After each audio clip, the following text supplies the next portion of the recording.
Yahobu, Bapak Ibu Pendeta, Sinenge, Majelis dan warga Gereja Amin, ini adalah channel YouTube Sinode Gereja Amin.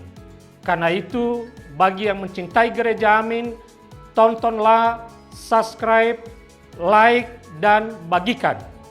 Gereja Amin yang tangguh, mandiri, dan peduli. Tuhan Yesus memberkati.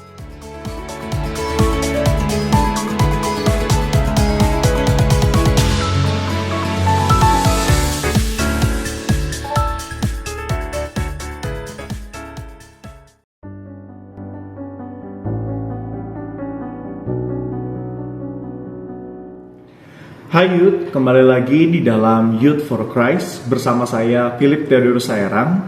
Firman Tuhan pada hari ini berjudul Mencari Kesalahan berdasarkan Yeremia pasal yang ke-50 ayat yang ke-17 hingga 20. Sebelum kita merenungkan kebenaran firman-Nya, mari kita bersatu di dalam doa.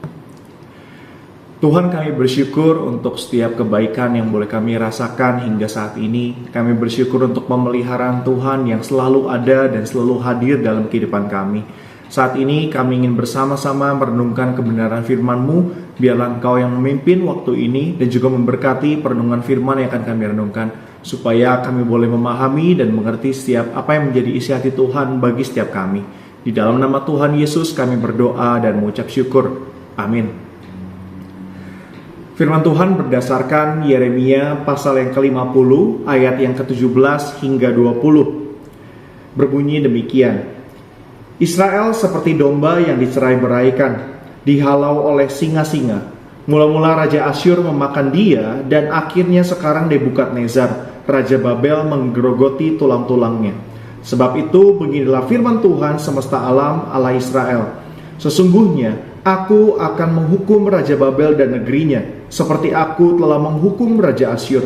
Akan tetapi aku akan mengembalikan Israel ke padang rumputnya, supaya ia makan rumput di Karmel dan Basan, dan menjadi kenyang di atas penghudungan Efraim dan di Gilead.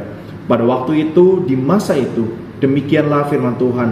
Orang akan mencari kesalahan Israel, tetapi tidak didapatinya, dan dosa Yehuda, tetapi tidak ditemukannya. Sebab Aku akan mengampuni orang-orang yang kubiarkan tetap hidup. Youth, setiap orang pasti pernah melakukan kesalahan. Sangat baik jika setiap orang mampu mengenali kesalahannya dan memperbaiki diri. Untuk itu kita memerlukan kepekaan agar dapat mengoreksi diri. Selain itu, kita juga membutuhkan bantuan dari orang lain untuk memberikan masukan. Namun terkadang upaya memperbaiki diri sering terkendala oleh pihak-pihak yang senang mencari-cari kesalahan orang lain.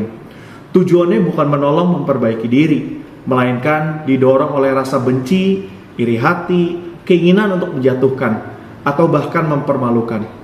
Keberadaan raja-raja pada masa itu diwarnai oleh nafsu berkuasa dan keinginan menjatuhkan pihak lain. Kerajaan Israel dan Yehuda dikalahkan oleh kerajaan lain sehingga berakhir dengan pembuangan. Hal ini terjadi karena umat Allah telah menyimpang dari perjanjian yang diadakan Tuhan Allah dengan Musa dan nenek moyang mereka di Gunung Sinai. Mereka tidak lagi menaati dan menempatkan hukum Allah di atas segalanya. Kesalahan umat Tuhan telah mendapatkan ganjaran. Mereka yang bertahan dan menyadari dosa-dosa mereka mendapat pengampunan dari Allah. Umat yang berbalik dari kesalahan akan mencari-cari kesalahan, yang mencari kesalahan akan hidup dalam kebenaran. Oleh karena itu, sekalipun ada pihak yang mencari-cari kesalahan, dosa itu tidak akan didapati pada umat Israel. Youth, mencari kesalahan dalam rangka mengenali kekurangan dan memperbaiki diri merupakan hal yang baik. Hanya orang-orang yang menyadari kelemahan dan dosanya yang mau memperbaiki diri. Dalam semangat yang sama, mari kita membantu orang lain untuk mengenali kesalahan dan memperbaiki diri mereka. Jangan mencari kesalahan hanya untuk menjatuhkan. Dua pertanyaan yang kiranya dapat menjadi perenungan buat setiap kita. Mengapa orang tidak mendapati kesalahan dan dosa umat Israel? Dan yang kedua, apakah orang yang tidak belajar dari kesalahan di masa lalu akan mengulanginya lagi? Mengapa? Mari kita menutup perenungan firman pada saat ini kita berdoa. Tuhan, kami menyadari kami adalah makhluk yang tidak sempurna. Banyak hal yang kami lakukan dengan keliru, banyak kesalahan yang kami perbuat. Namun biarlah kami boleh melihat setiap kesalahan kami sebagai upaya kami memperbaiki diri kami dengan lebih baik. Begitupun juga yang kami lakukan terhadap sesama kami.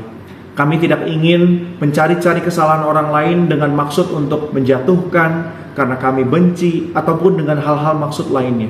Tetapi kami ingin ketika kami melihat kesalahan orang lain, kami pun rindu untuk bisa membantu dia untuk menjadi pribadi yang lebih baik lagi. Terima kasih untuk firman Tuhan pada hari ini. Kami bersyukur dan berdoa hanya di dalam nama Tuhan kami Yesus Kristus. Amin. Terima kasih sudah mengikuti renungan pada hari ini. Jangan lupa untuk subscribe, like, dan bagikan renungan ini kepada teman-teman yang lainnya. Tuhan Yesus memberkati.